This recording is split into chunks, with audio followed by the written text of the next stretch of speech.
रहमतुल्लाह।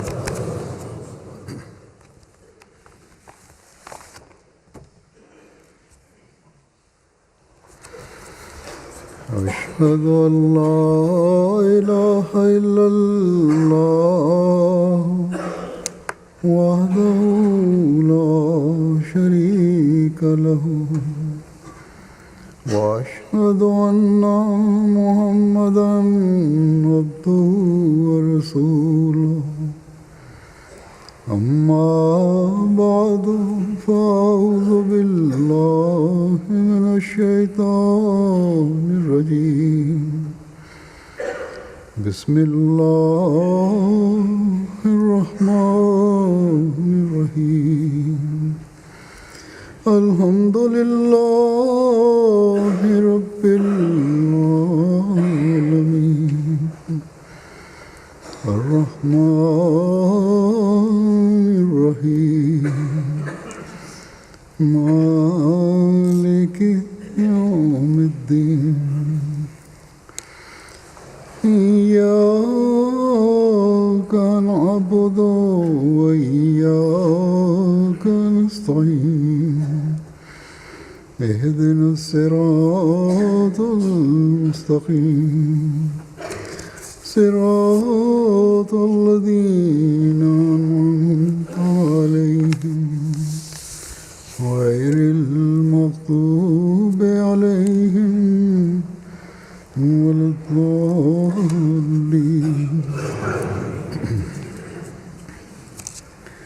वजज़ाउ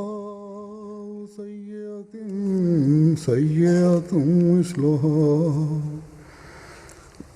फमन अफ़ा व अस्लहा फ़अज्रुहु अलल्लाह इन्नहु ला युहिब्बुल ज़ालिमीन।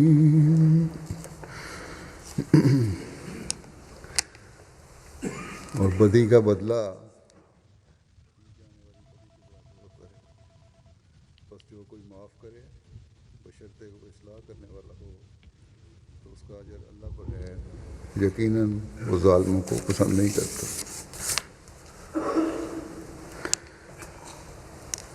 इस्लाम की तालीम में किसी गलत हरकत करने वाले से Das ist besser. Gott gefällt nicht, dass man Unrecht tut.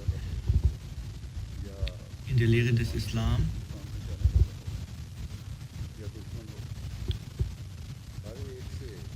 wird, wenn jemand was Falsches tut oder Schaden anrichtet, ob kleiner Schaden oder großer Schaden,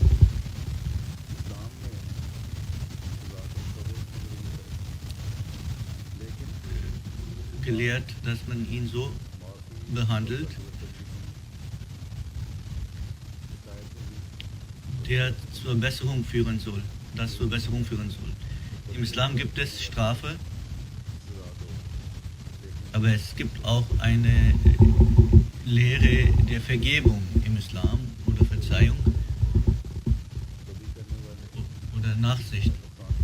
Es gibt die Lehre, dass derjenige, der etwas Böses tut, soll bestraft werden.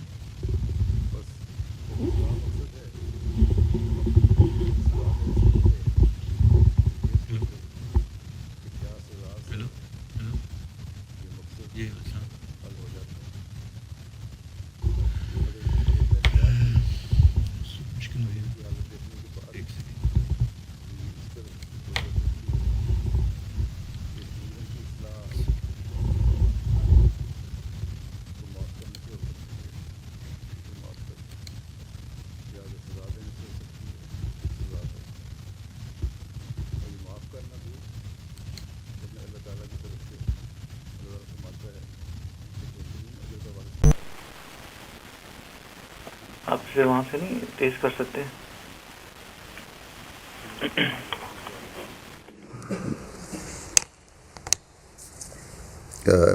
इन्नहु ला युहिब्बुल ज़ालिमीन कहकर यह भी वादा कर दिया कि अगर सज़ा में हद से बढ़ने की कोशिश करोगे तो ज़ालिमों में शुमार हो गए। बहरहाल ये बुनियादी कानून और उसूल सज़ा और इस्लाह का कुरान शरीफ में पेश हुआ है। Das ist eine grundlegende Lehre, ein Grundprinzip, das bei der Bestrafung und bei der Vergebung berücksichtigt wird. Das betrifft sowohl unser individuelles als auch kollektives Leben und auch in Staatsangelegenheiten, auch in internationalen Angelegenheiten kann das Anwendung finden und gilt auch für die Verbesserung in der Gesellschaft, Besserung in der Gesellschaft. Bestrafung hat den Sinn und Zweck, die Verbesserung und moralische Verbesserung. Hallo? Hallo? जी अस्सलाम देने से इस्लाह होगी तो सज़ा दो, लेकिन सज़ा में इस बात का बहरहाल ख़ास तौर पर ख्याल रखना होगा। Aber die Strafe muss so sein, dass die der Tat entspricht, weil wenn die Strafe härter ist als die Tat, so wird es ein Unrecht sein und Übertretung sein. Und Übertretung ist etwas, was Gott nicht gefällt. Also der Islam gibt es keine Übertreibung oder Untertreibung, wie es in den vergangenen Religionen gab. Und Beispiele gibt es auch im Leben des heiligen Propheten Muhammad sallallahu alaihi wasallam. Als der heilige Prophet sah, dass ein Täter sich verbessert hat, so hat er auch den grausamen Feind vergeben. Der heilige Prophet und seine Gefährten wurden verfolgt und grausam behandelt und gefoltert. Und als der Gegner, der Feind, um Vergebung bat und versprach, die Regeln, die Prinzipien einzuhalten, so hat der heilige Prophet alles vergessen und vergeben. In der Hadith wird überliefert, dass die Tochter von heiligen Propheten Hazrat Zainab wurde von einem Mann namens angegriffen mit einem Speer. Sie war guter Dinge in diesen Tagen und sie wurde so schwer verletzt, dass sie daran starb, an der Wunde. Und deswegen wurde er des Mordes schuldig befunden. Und als Mekka besiegt wurde und er konnte entkommen und als der heilige Prophet nach Medina zurückreiste,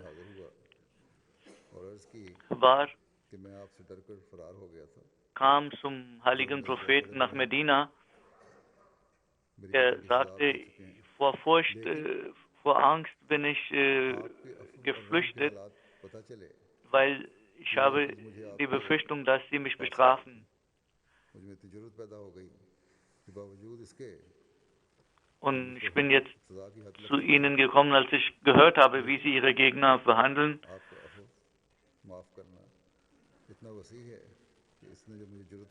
Aber sie können vergeben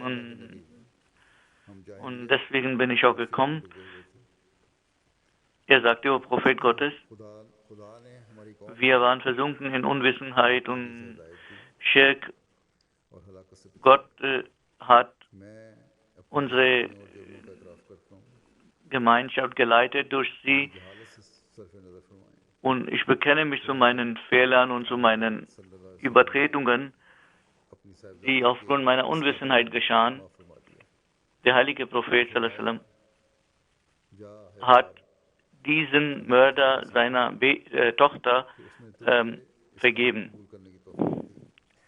Und der heilige Prophet sagte, Gott hat dir इसी तरह एक eine Wohltat erwiesen, dass er dir काब बिन ermöglichte, den Islam anzunehmen. जो मुसलमान ख्वातीन Ein Dichter, बड़े गंदे Ka'b bin Zahir, अशार किया करता था, उनकी इसमत को हमले की der über muslimische Frauen कहा करता था, schlechte, schmutzige कहा करता था और इसमत को हमले किया करता Strophen verfasste था।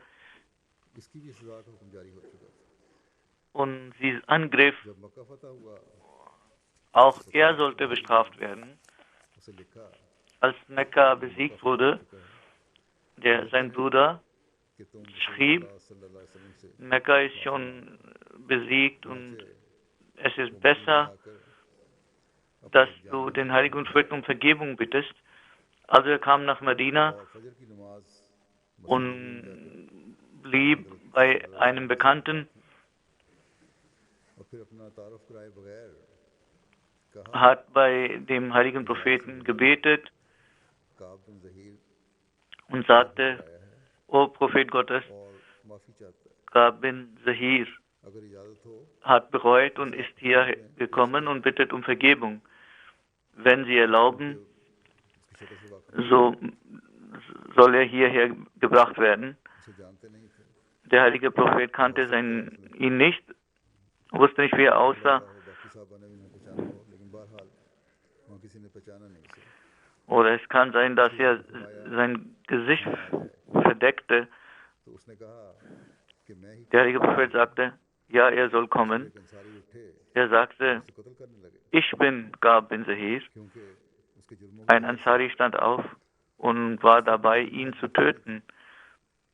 Wegen seiner Untaten हाँ हज़रत सल्लल्लाहु अलैहि वसल्लम war er auch zu Tode bestraft worden.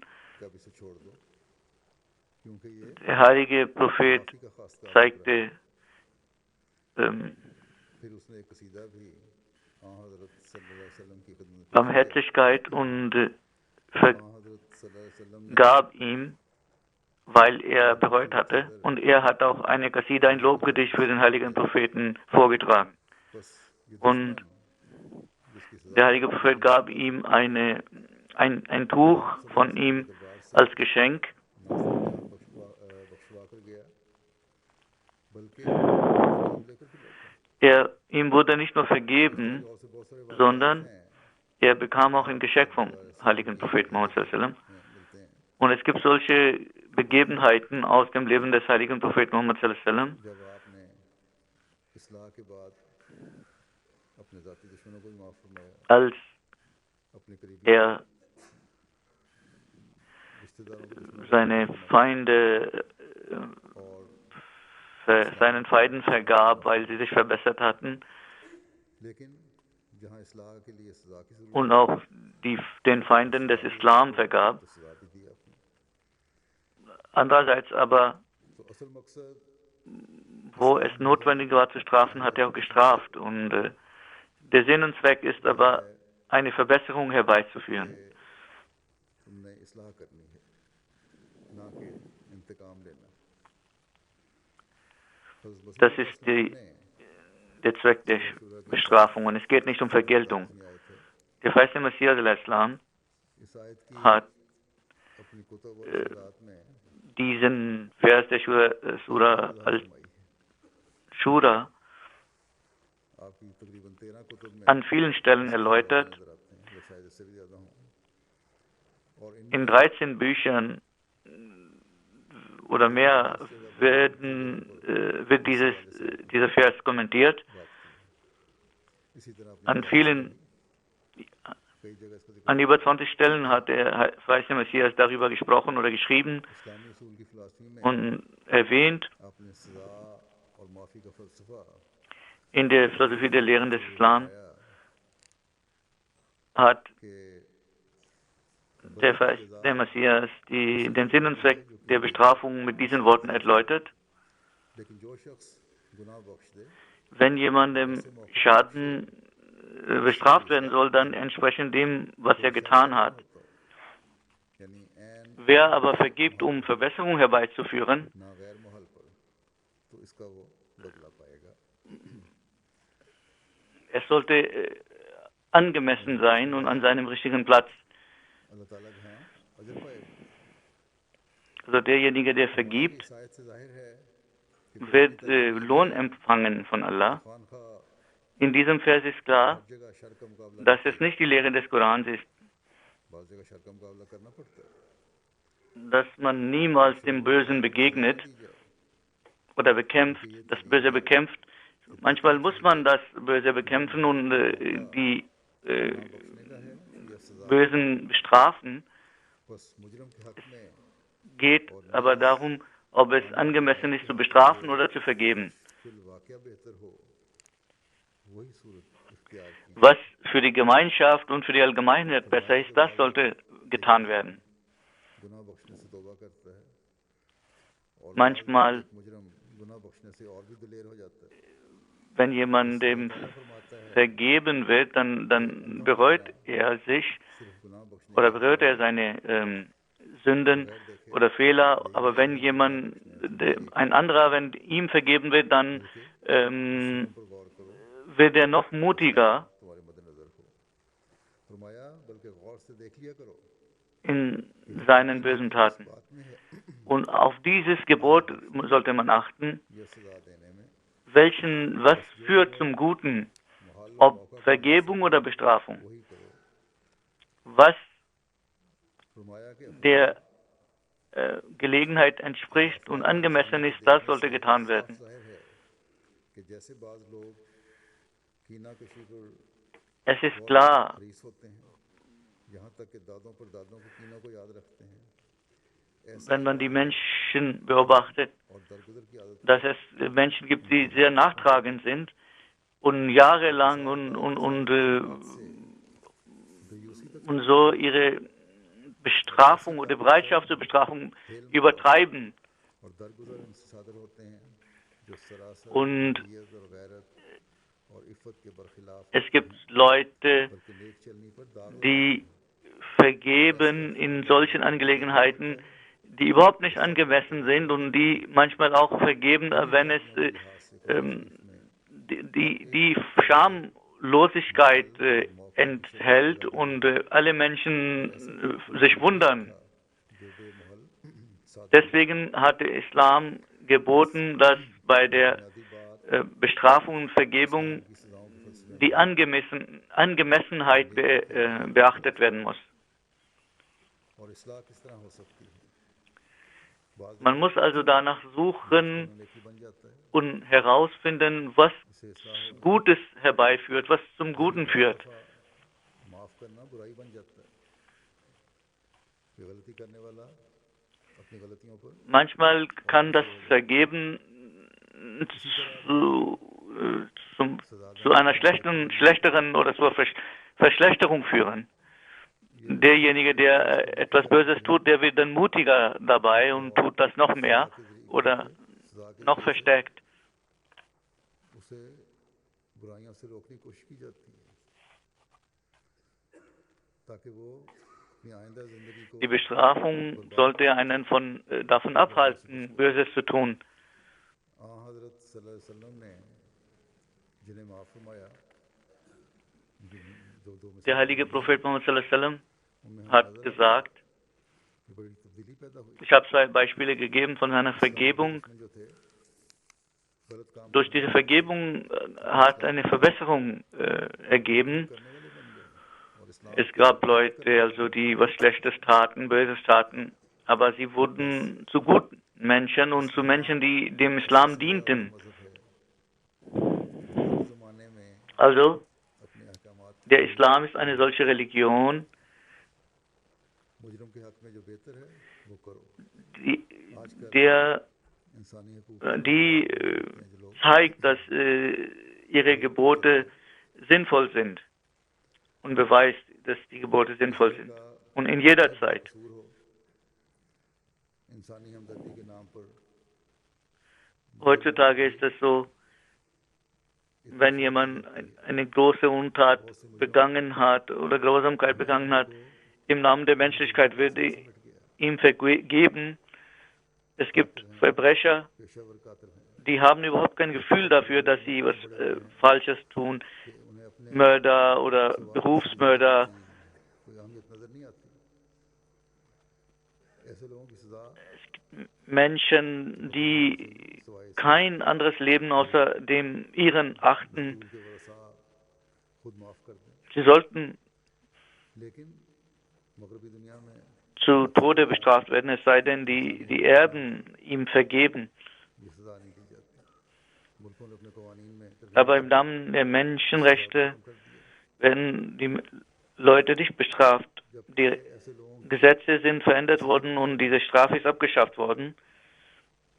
Während में बढ़ते चले जाते हैं diese Menschen werden nicht verbessert या फिर दूसरी इंतहा und sie werden immer schlimmer in ihren Grausamkeiten. Oder es gibt das andere Extrem, मुकामी लोगों ने तारीख चलाई zum Beispiel die Führer von islamischen और फिर Ländern, इसके wo में चलाकर Menschen जो की सजा बनती है entmachtet wurden दी जाए अगर वो सजावार हैं und sie wurden nicht, ihnen wurde nicht ein Prozess gemacht करते हुए जालिमाना तौर und entsprechend bestraft, और ये मुकामी लोग जब अपने इन लीडरों पर जुल्म sondern sie wurden gelyncht regelrecht बाज ताकतों की mit Hilfe der lokalen Menschen. इस्लाम तो हर तरह की अफरात और तफरीक Und wenn die lokalen Kräfte das tun, dann werden sie von anderen Mächten unterstützt.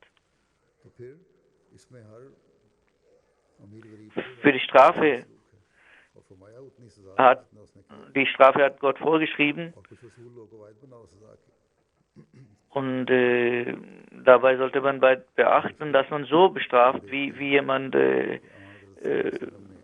entsprechend dem bestraft, was jemand tut oder was jemand ein Böses getan hat. और उसके बाद खुलफा ने इस पर अमल करके दिखाया कि किस तरह Der heilige Prophet sallam war सजा का मकसद क्या ein Staatsmann in Medina und er hat dies dabei praktiziert und gezeigt, wie bestraft werden sollte.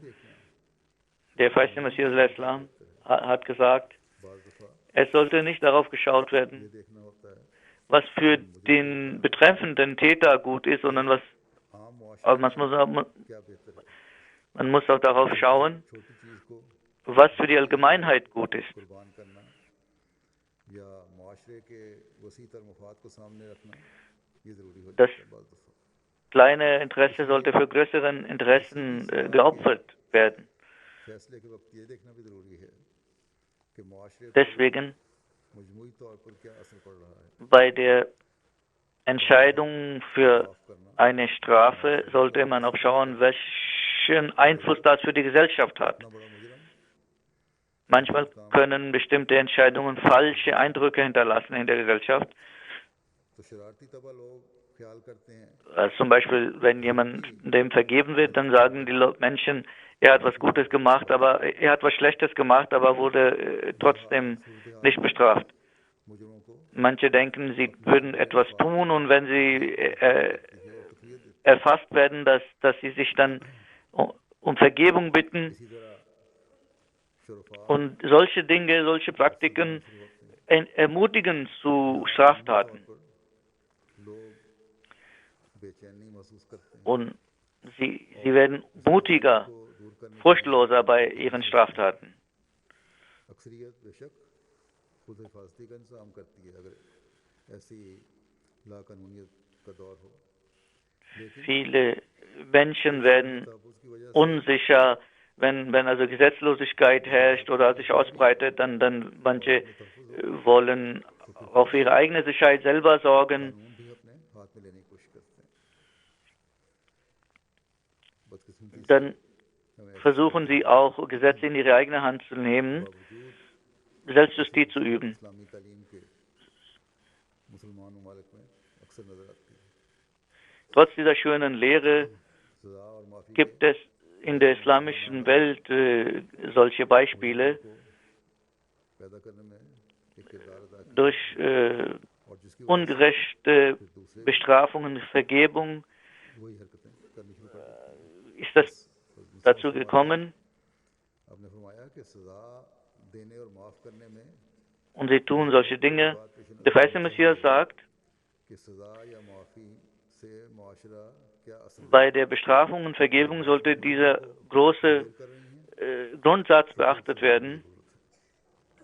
ना कि माफियों की। Wenn Vergebung मसीह इस्लाम ने einen Täter ermutigt, dann muss bestraft werden. हुजूर तालीम का तौरात और इंजील An einer Stelle करते हुए फरमाया hat der verheißene Messias die schöne Lehre des Islams तू बदी का मुकाबला ना कर, so erläutert. In den Evangelien steht, du sollst das Böse nicht bekämpfen.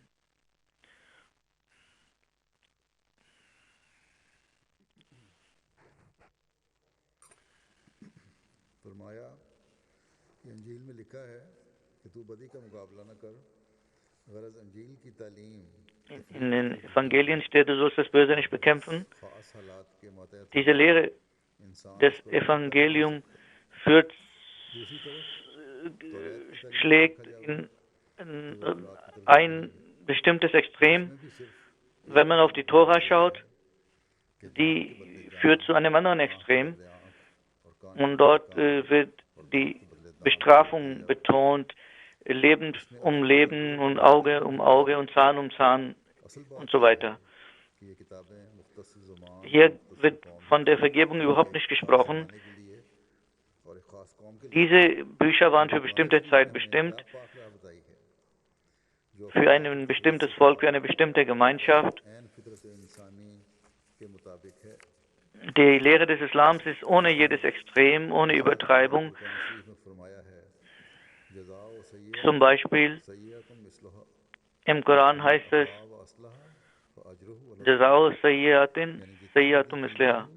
उसी कदर Man afaba aslaha. है, यानी उतनी सजा देनी जायज है। Wenn jemand etwas Böses tut, dementsprechend soll er bestraft werden. इस माफी में इस्लाम मद्देनजर हो Aber wenn einer vergibt और बेमौका und diese Vergebung zur Verbesserung führt, तो ऐसा माफ करने वाले und das ist keine unangemessene Vergebung, जो उसे खुदा से मिलेगा। देखो für einen solchen Vergebenden अफरात न तफरीक gibt es Lohn bei Allah. इंतकाम की इजाजत है, Schaut, wie schön die Lehre ist. बदला लेने का हुक्म है, लेकिन Vergeltung ist erlaubt, aber Vergebung wird auch eingeschärft.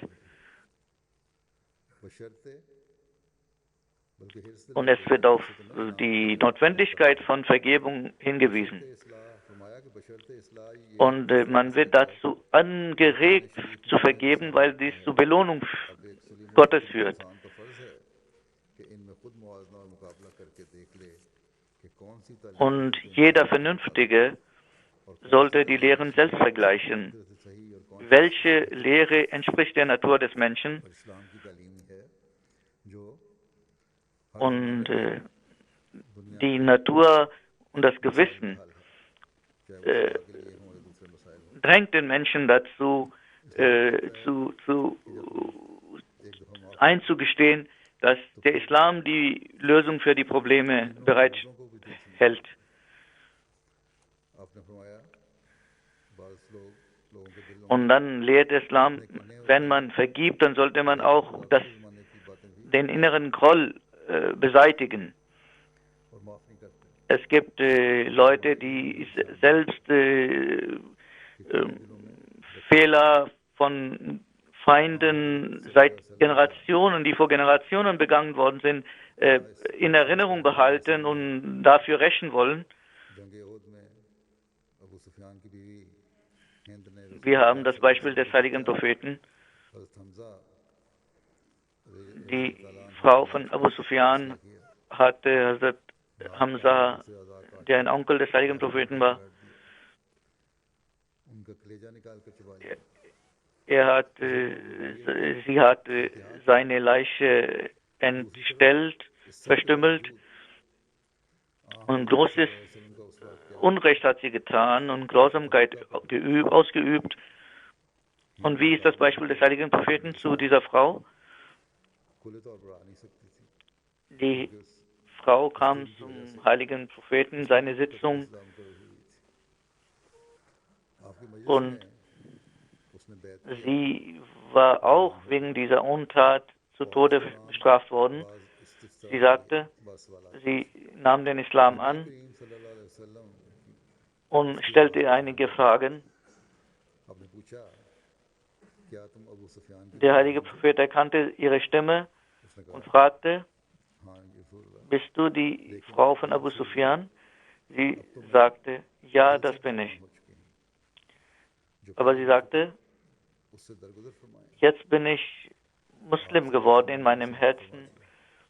Der heilige Prophet vergab ihr.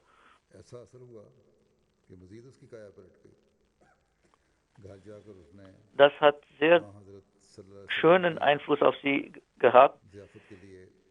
Sie ist nach Hause gegangen und hat Essen für den heiligen Propheten bereitet und gebracht. Sie sagte, es gibt wenig Tiere, deswegen schicke ich ein kleines Geschenk. Der heilige Prophet betete für sie. O Allah, segne das Vieh der Hind. Sie hatte dann so viele Tiere, dass sie das nicht, also praktisch, hatte Tiere in großer Zahl bekommen. Der Messias sagt, es gibt eine Partei oder eine Fraktion der Menschen, die überhaupt nicht vergeben und nicht bereit sind zu vergeben. Und auf der anderen Seite gibt es auch schamlose Menschen, die im Namen der Vergebung auch Ehrlosigkeit zeigen. Aber Ehrlosigkeit sollte auch nicht sein, aber auch nicht Grausamkeit. Wenn jemand die Ehre von Frau oder Tochter, Schwester angreift, dann sollte man gegen ihn vorgehen. Man muss zwischen Vergebung und Ehrlosigkeit verstehen oder unterscheiden. Man darf aber nicht Selbstjustiz üben. Das ist eine Voraussetzung. Der Islam hat hier, ich gebe auch weitere Zitate. Man findet verschiedene Erläuterungen zu diesem Thema, die verschiedene Aspekte beleuchten. An einer Stelle sagte der Messias, Böses sollte in dem Maße vergolten werden, wie das Böse ist. Aber wenn durch Vergebung, Verbesserung herbeigeführt wird, dann Gott ist damit zufrieden und Gott wird das belohnen. Nach dem Koran ist es weder sinnvoll, immer zu vergelten oder auch immer zu vergeben. Man sollte auf die Gelegenheit achten oder auf die Situation achten. Und was besser ist, das sollte getan werden. Gott ist zufrieden mit dem, der eine gute Absicht hat, dessen Taten Verbesserung führen. Wenn man aus Unehrenhaftigkeit vergibt, dann wird das nicht zur Zufriedenheit Gottes führen. Beide Dinge sollten vor Augen gehalten werden.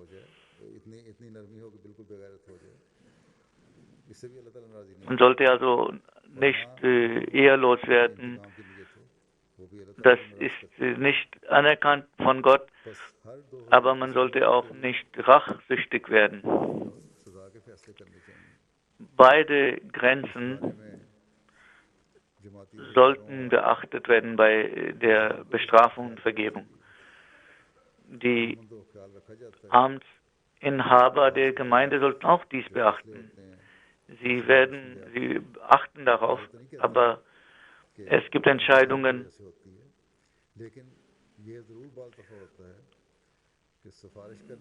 ich sage nicht, dass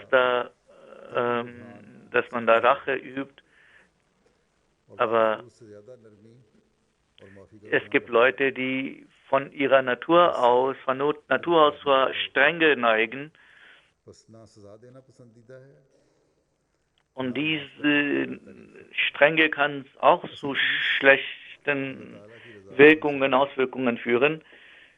Also es geht nicht um strenges Vorgehen oder um Nachsicht, sondern darum, was besser, was gut ist, was zur Besserung führt.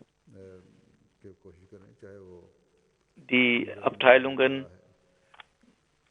sollten sich darum bemühen, um dieses Prinzip einhalten und berücksichtigen. Und dementsprechend sollte man eine Bestrafung oder Vergebung vorschlagen. Und solche Entscheidungen treffen, die zur Zufriedenheit Gottes führen, zum Wohlgefallen Gottes führen. Wenn Sie eine Entscheidung treffen, da sollte gute Absicht dabei herrschen und so sollte eine Entscheidung empfohlen werden, dem Khalifatul Masih. Damit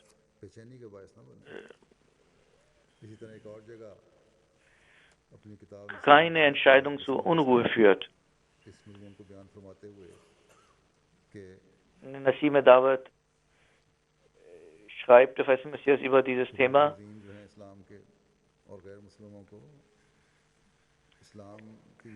Diejenigen, die Einwand erheben, die Kritiker des Islam,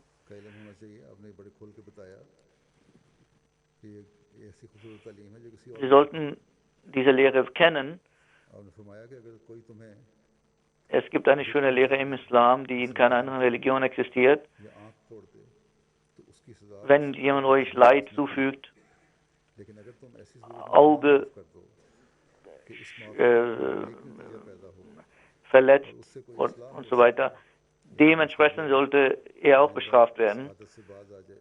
Aber wenn durch Vergebung eine Verbesserung herbeigeführt wird, wenn zum Beispiel der Täter dann bereut und diese Taten aufgibt, dann ist die Vergebung besser und diese Vergebung wird von Gott belohnt.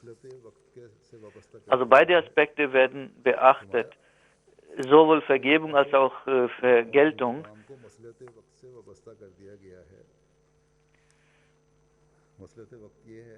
Und beide Aspekte hängen von der jeweiligen Situation ab. Das ist die Weisheit, auf der das System des Universums beruht. Wie ihr schaut, wir können nicht immer das Gleiche essen.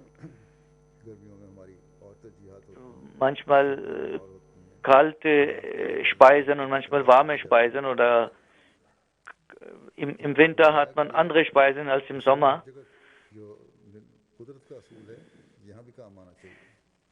Dieses Prinzip ist ein Naturprinzip und genauso ziehen wir uns je nach Jahreszeit anders an.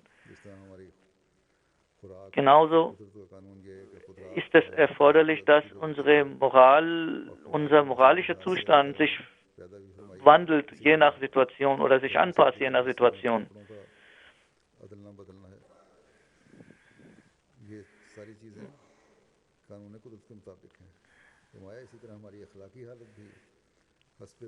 Also dieser Wechsel, der immer wieder notwendig ist, beruht auf der Natur und auf,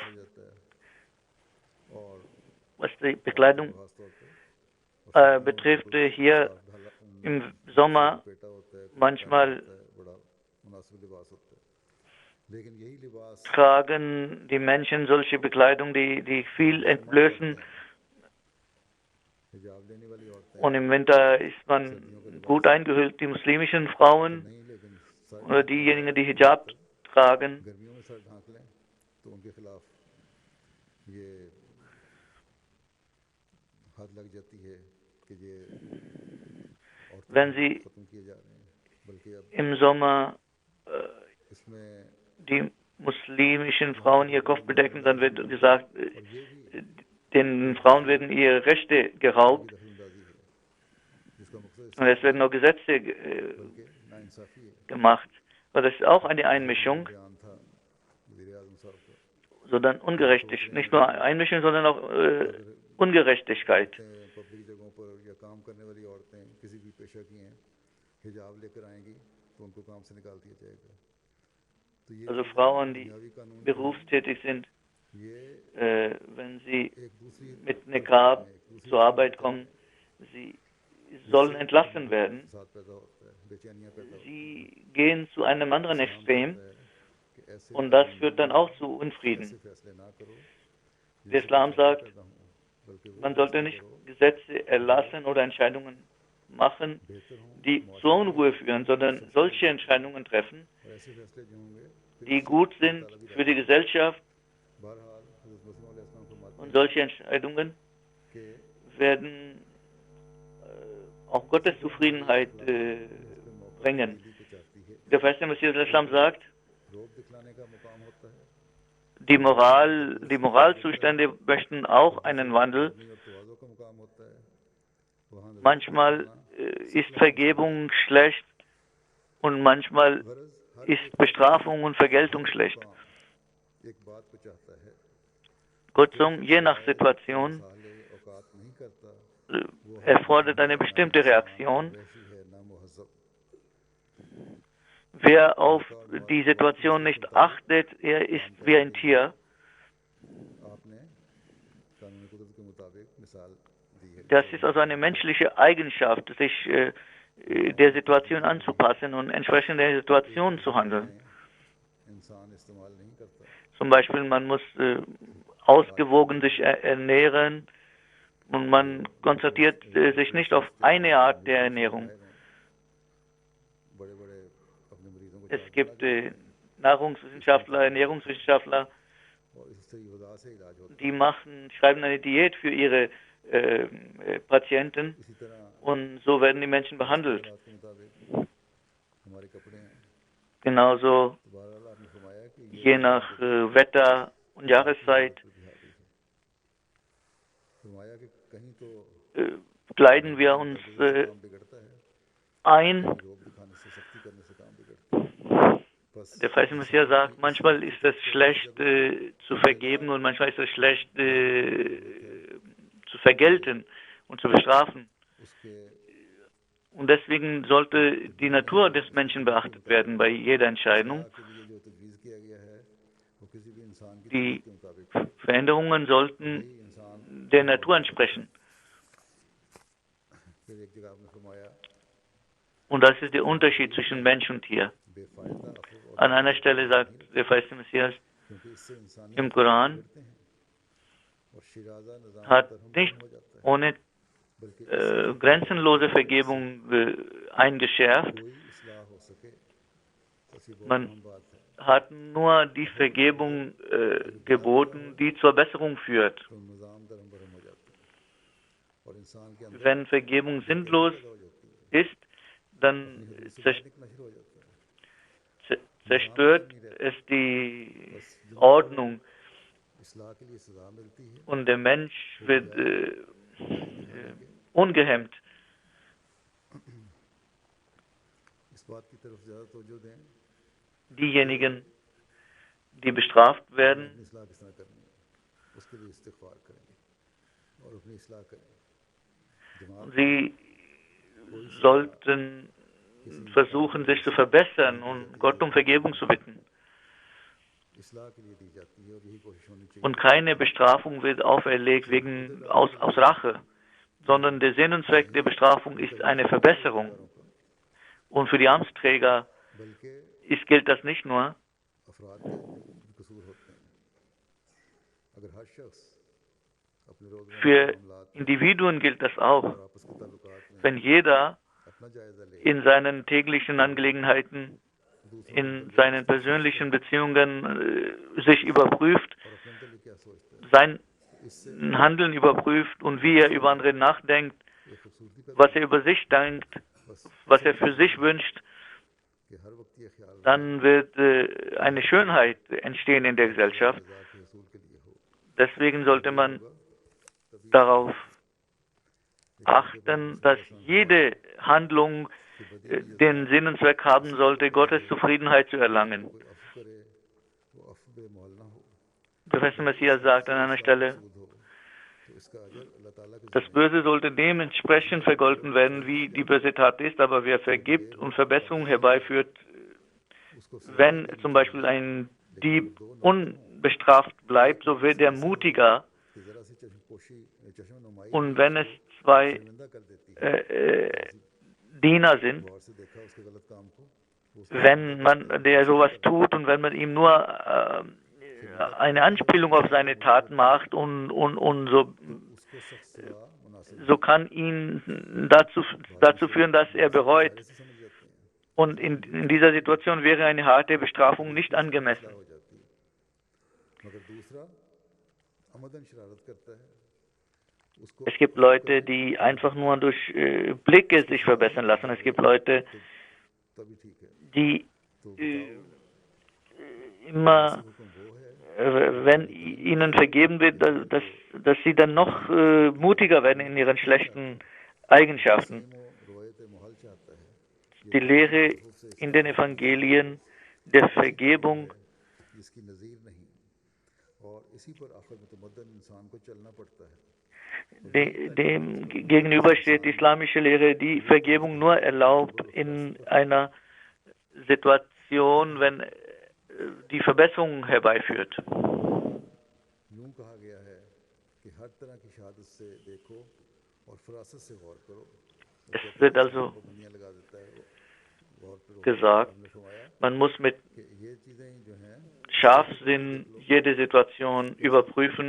कि इससे तदब्बर और फरासत की क़ुव्वत बढ़ती है इज्तिहाद की क़ुव्वत पैदा होती है फरमाया कि अगर अफ़व Diese हो तो माफ़ करो Lehre इस और शरीर है तो फिर जज़ा macht,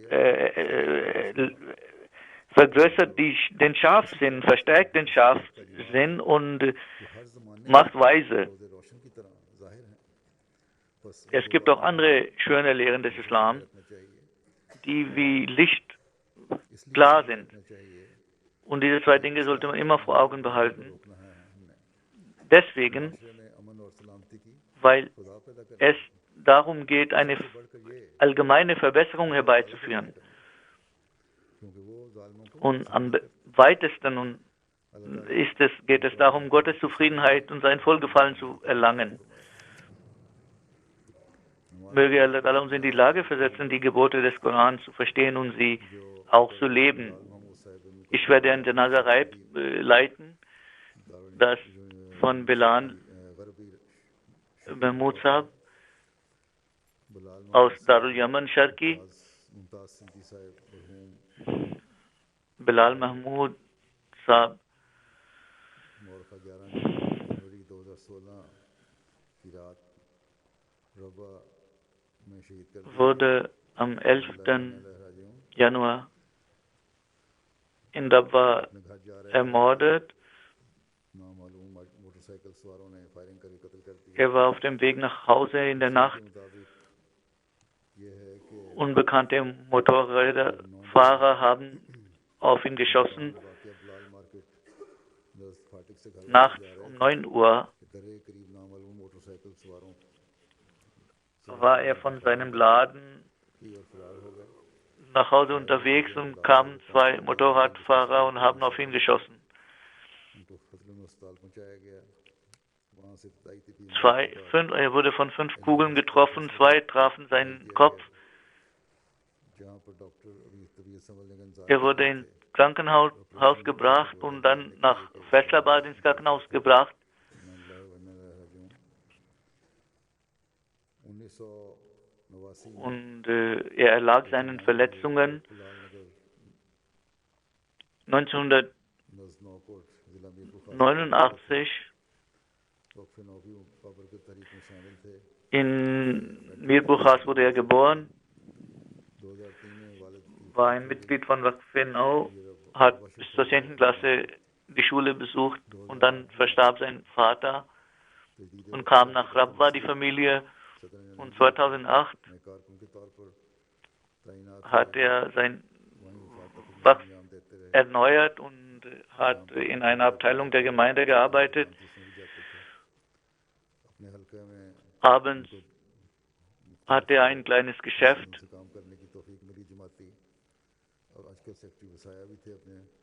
Er hat in verschiedenen Ämtern auf der lokalen Ebene gedient.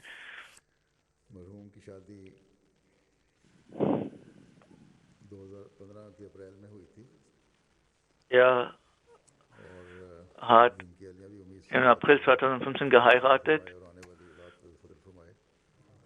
und seine Frau ist auch guter Dinge, erwartet ein Kind, möge Allah ihn segnen. Er war ein sehr anständiger Mensch, ein hart arbeitender, gehorsamer Mensch, der eine gute Beziehung mit Khilafat unterhielt und war sehr liebevoll mit seinen Verwandten.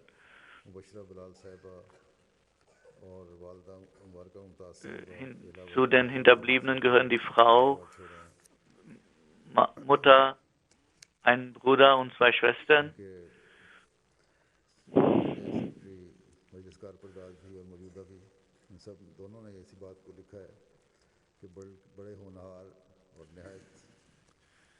Die Vorgesetzten von ihm haben geschrieben, dass er ein sehr talentierter Junge war und der sehr hart arbeitete.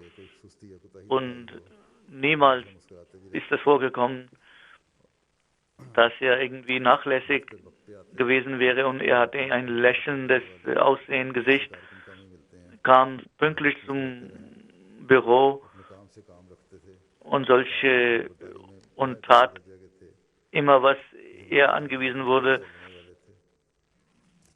und sehr gehorsam.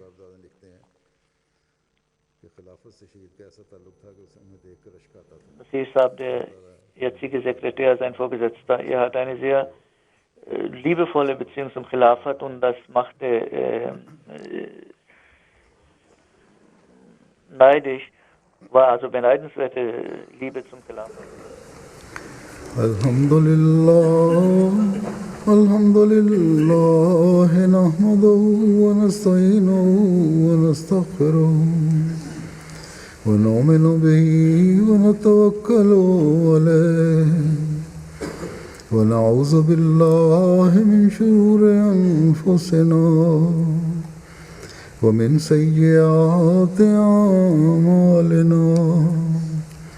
من يهده الله فلا مضل له ومن يضلل فلا هادي له ونشهد أن لا إله إلا الله ونشهد أن محمدا عبده ورسوله عباد الله رحمكم الله إن الله يأمر بالعدل والإحسان وإيتاء ذي القربى وينهى عن الفحشاء والمنكر والبغي يعظكم لعلكم تذكرون اذكروا الله يذكركم وادعوه يستجب لكم ولذكر الله أكبر.